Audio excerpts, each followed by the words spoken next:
ശാസ്ത്രീയമായ ജ്യോതിഷ പഠനം സർട്ടിഫിക്കറ്റ് കോഴ്സ് രജിസ്ട്രേഷൻ ആരംഭിച്ചു. ജ്യോതിഷത്തിന്റെ അടിസ്ഥാനം മുതൽ പഠനം, ഭാവചിന്തനം, മുഹൂർത്തം, പൊരുത്തം തുടങ്ങി ജ്യോതിഷ സംബന്ധമായ എല്ലാ വിഷയങ്ങളും. ക്ലാസുകൾ ഗൂഗിൾ മീറ്റ് വഴി. വിശദ വിവരങ്ങൾക്ക് 9846710702 എന്ന ഫോൺ നമ്പറിൽ ബന്ധപ്പെടുക.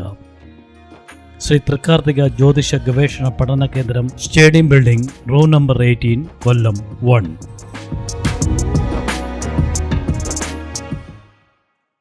വൃശ്ചിക ലഗ്നത്തിൽ ജനിക്കുന്നവരുടെ ഓരോ ഫലങ്ങളെക്കുറിച്ചാണ് നമുക്ക് പറയാനുള്ളത്.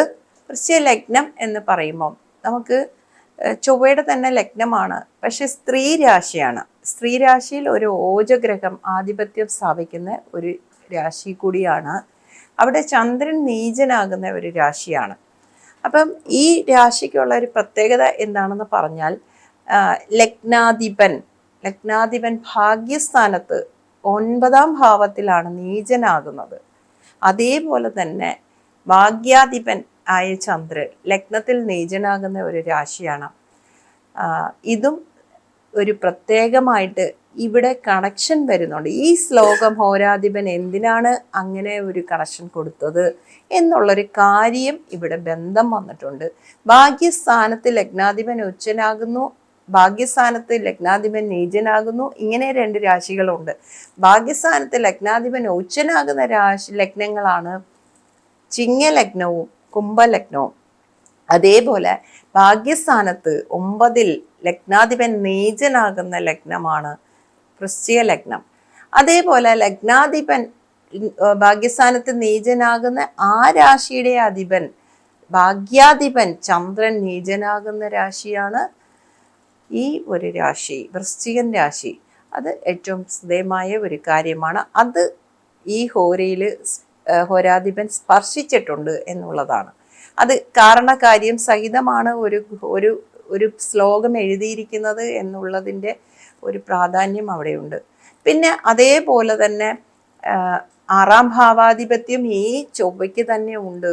അപ്പം ഈ വ്യക്തിയുടെ അധിപൻ തന്നെയാണ്, ലഗ്നാധിപൻ തന്നെ 6ാം ഭാവാധിപനും കൂടി ആകുന്നത് കൊണ്ട് ആ ലഗ്നത്തിൽ ജനിക്കുന്നവർക്ക് അറിഞ്ഞോ അറിയാതെയോ അവർ തന്നെ അവർക്ക് ശത്രുവാകാനും ഒരു സാഹചര്യമുണ്ട് എന്നുള്ളതാണ് ഈ ലഗ്നത്തിൻ്റെ ഒരു പ്രത്യേകത.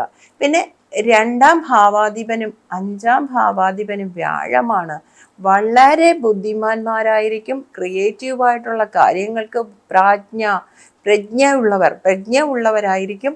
അപ്പൊ പ്രജ്ഞയുള്ള ഭാവത്തിന്റെ ആധിപത്യവുമുള്ള വ്യാഴം ഉച്ചനാകുന്നതും ഭാഗ്യസ്ഥാനത്താണ്. അപ്പൊ എന്താണ്, അറിവ്, വിദ്യയിൽ കൂടി ഭാഗ്യം സിദ്ധിക്കാൻ യോഗമുള്ളവരായിരിക്കും. വളരെ വിദ്യയിൽ ഉന്നത നിലവാരത്തിലെത്തുന്നവരായിരിക്കും.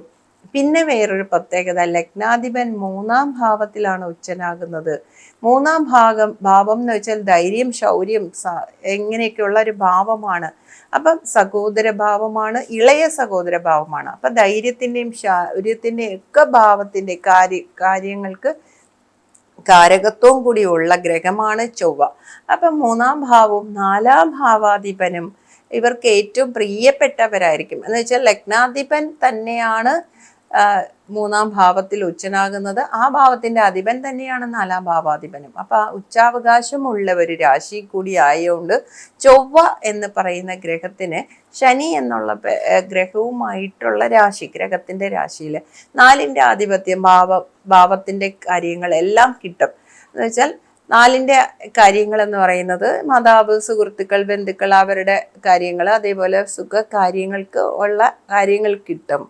എന്നാൽ ദേഹസൗഖ്യത്തിന് ബുദ്ധിമുട്ടാണ്. കാരണം ശനിക്ക് ഏറ്റവും മോശമാകുന്ന ഒരു രാശിയാണ് ശനി വൃശ്ചികത്തിൽ. കീടേതു ബന്ധവധപാൽ, കീടരാശിയിൽ ബന്ധനവും വധവും ഉണ്ടാകാം എന്ന് പറയപ്പെടുന്ന ഒരു രാശി കൂടിയാണ്. അതുകൊണ്ട് ദേഹസൗഖ്യത്തിനും മറ്റു കാര്യങ്ങൾക്കും അത്ര ശുഭകരമായ ഒരവസ്ഥ ആയിരിക്കത്തില്ല. പിന്നെ 7ഉം 12ഉം ഭാവാധിപത്യം ശുക്രനുണ്ട്. 7ാം ഭാവാധിപൻ ശുക്രനാണ്. 12ാം ഭാവാധിപത്യം ശുക്രന് വന്നാലും ശുക്രൻ ദോഷം ചെയ്യുന്ന ഒരു ഗ്രഹമല്ല. ശുക്രന്റെ 12ാം ഭാവാധിപത്യം നല്ലത് തന്നെയാണ് പറയപ്പെട്ടിരിക്കുന്നത്. പിന്നെ ഏറ്റവും വലിയൊരു പ്രത്യേകത, അഷ്ടമാധിപത്യം ബുധനുണ്ട്, 11ാം ഭാവാധിപത്യം. ഈ അഷ്ടമാധിപത്യം ബുധന് വരുന്ന രാശികൾ 2 ഉണ്ട്. ആ രാശികളുടെ ഒരു പ്രത്യേകത എന്താണെന്ന് വെച്ചാൽ മറഞ്ഞു കിടക്കുന്ന കാര്യങ്ങൾ കണ്ടുപിടിക്കാനുള്ള ഒരു കഴിവ്, ബുദ്ധിയുടെ കാരകനാണ് ബുധൻ. വാക്കിന്റെയും ബുദ്ധിയുടെയും യുക്തിയുടെയും ഒക്കെ കാരകനാണ് ബുധൻ. അവിടെ ഹിഡൻ പ്ലേസ് ആണ്. രോഗം എന്നുള്ളതിനെ മാത്രമല്ല, മരണം എന്നുള്ളത് മാത്രമല്ല, ഹിഡൻ ആയിട്ടുള്ള സ്ഥലവും കൂടിയാണ് അഷ്ടമഭാവം.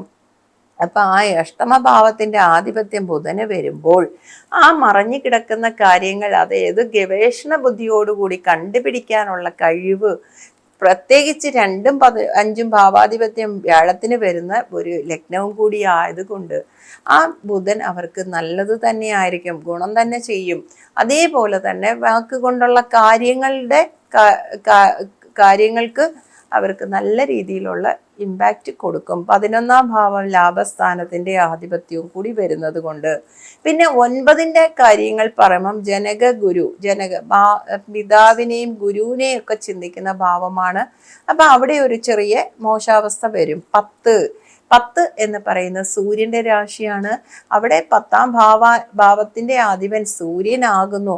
അവിടെ സൂര്യൻ നിന്നാലും ഇല്ലെങ്കിലും, അല്ലെങ്കിൽ ആ ഭാവത്തിന്റെ ആധിപത്യം സൂര്യന് വരുന്നത് കൊണ്ട് സർക്കാരിന്റെ ആനുകൂല്യങ്ങൾ കിട്ടാൻ, സർക്കാരിന്റെ അനുഭവ ഗുണങ്ങൾ കിട്ടാൻ യോഗമുള്ളവരായിരിക്കും ഈ ലഗ്നത്തിൽ ജനിക്കുന്നവർ. അതെന്ന് സ്കോളർഷിപ്പോ അല്ലെങ്കിൽ ഗവൺമെന്റിന്റെ ഏതെങ്കിലും പോസ്റ്റിങ്ങുകളോ ജോലികളോ അല്ലെങ്കിൽ മെറിറ്റിലെ എന്തെങ്കിലും പ്രത്യേകത, ഗവൺമെന്റിന്റെ പ്രത്യേക ആനുകൂല്യത്തോടുകൂടി പഠിക്കാനോ അല്ലെങ്കിൽ ട്രോഫിയോ ബെനിഫിറ്റ്സോ എന്തെങ്കിലും കിട്ടാനോ ഒക്കെ യോഗമുള്ളവരായിരിക്കും ഈ ലഗ്നക്കാർ എന്നുള്ളതാണ് ഏറ്റവും വലിയൊരു പ്രത്യേകത.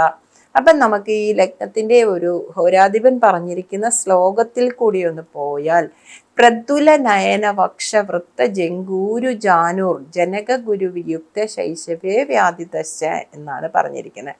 പ്രതുല നയനം എന്ന് വെച്ചാൽ അവിടെയും നയനത്തിനെ സ്പർശിച്ചിട്ടുണ്ട്. പ്രതുല നയനം, പക്ഷ നയനം എന്ന് പറയുന്നതിന് കാരകത്വം അവിടെ ചൊവ്വയുടെ മേടത്തിന്റെയും വൃശ്യത്തിന്റെയും രാശികൾക്ക് പ്രതുല ഇടുപ്പുള്ള നയനത്തിന്റെ ആൾക്കാരായിരിക്കും.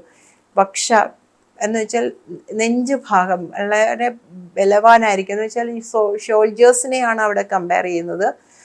അപ്പൊ ആ ഒരു നെഞ്ച് പ്രദേശം ഉയർന്ന വിരിഞ്ഞ മാറ് ഉള്ള സ്ഥലം എന്നുള്ളതാണ്. വൃത്തത്തിലെ തുടകൾ മുക്കാൽമുട്ടും, വൃത്ത ജങ്കു ഊര് തുടകൾ, ജങ്ക കണങ്കാൽ, ഊര് ജാനു എന്ന് വെച്ചാൽ മുട്ട്, തടിച്ച പ്രദേശമായിരിക്കും എന്നുള്ളതാണ് അവിടെ പറഞ്ഞിരിക്കുന്നത്.